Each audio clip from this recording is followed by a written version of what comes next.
কিন্তু মিটমাটের জন্য কিন্তু সেখানে কিন্তু আরো একটি এখানে মারা হয়েছে ভাই, এখানে আমাদের সামনে এখানে মারা হয়েছে। হ্যাঁ,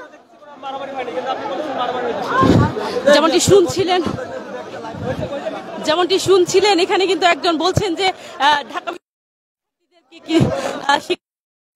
বেসরকারি শিক্ষার্থীদের কিন্তু মেরেছে বলে কিন্তু দাবি করছেন বেসরকারি বিশ্ববিদ্যালয়ের শিক্ষার্থীরা, এবং তারা যেমনটি জানিয়েছেন যে কয়েকজন কিন্তু দাবি করছেন।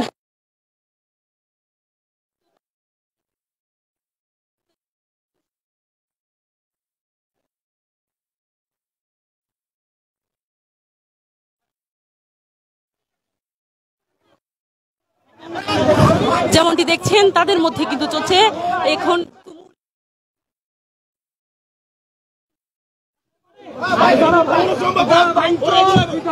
যেমনটি দেখছেন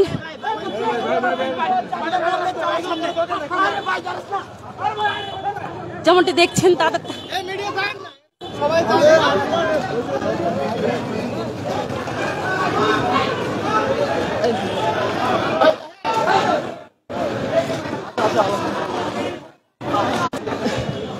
দর্শক যেমনটি দেখছেন এখনো পর্যন্ত কিন্তু তাদের যে সংঘাত সেটি কিন্তু এখনো চলমান রয়েছে, এবং ঢাকা বিশ্ববিদ্যালয়ের কেন্দ্রীয় লাইব্রেরির সামনে কিন্তু এসেছিলেন। আমরা যেমনটি দেখেছি কিছুক্ষণ পূর্বে কিন্তু বেসরকারি বিশ্ববিদ্যালয়ের কয়েকজন কিন্তু এখান থেকে ঢাকা বিশ্ববিদ্যালয় থেকে কিন্তু তারা বের হয়ে গিয়েছে, কিন্তু যদিও আবারও কিন্তু তাদের মধ্যে একটি সংঘাতের কিন্তু মুহূর্তের কিন্তু সৃষ্টি হয় কেন্দ্রীয় লাইব্রেরির সামনে থেকে।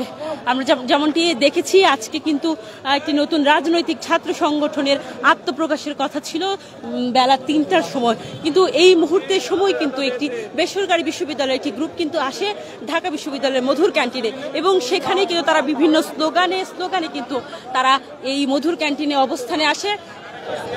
এরপর থেকেই আপনারা দেখতে পাচ্ছেন মধুর ক্যান্টিনের অবস্থা কিন্তু একটি উত্তেজনাকর এবং উত্তাল একটি মুহূর্তের কিন্তু সৃষ্টি হয়েছে মধুর ক্যান্টিনে।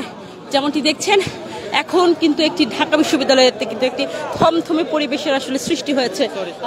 যেমনটি দেখছেন আসলে দর্শক দেখাচ্ছিলাম ডেইলি ক্যাম্পাসের সরাসরি সম্প্রচারে।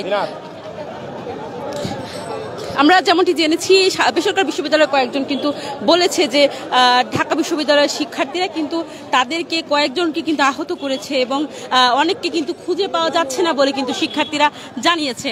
যেমনটা দেখছিলেন আসলে কিছুক্ষণ পূর্বেও কিন্তু তাদের মধ্যে একটি ধস্তাধস্তির ঘটনা কিন্তু ঘটে, আমরা যেমনটি দেখেছি। কিন্তু এই মুহূর্তে শিক্ষার্থীরা এখানে নেই, অর্থাৎ সকলেই কিন্তু ছড়িয়ে ছিটিয়ে পড়েছে। এই মুহূর্তে রয়েছে আমি ঢাকা বিশ্ববিদ্যালয়ের কেন্দ্রীয় লাইব্রেরির সামনে কিন্তু রয়েছি। যেমনটি দেখছেন আসলে এই মুহূর্তে এখানে গণমাধ্যম কর্মীরাও কিন্তু সকলে উপস্থিত রয়েছে।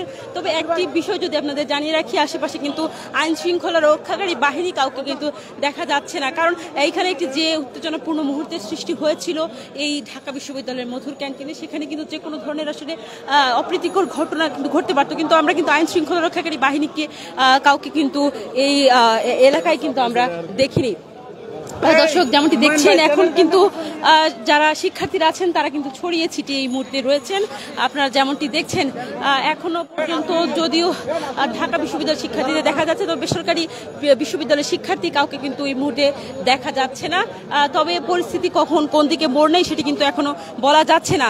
দর্শক এই ছিল ঢাকা বিশ্ববিদ্যালয় থেকে আমার কাছে সর্বশেষ।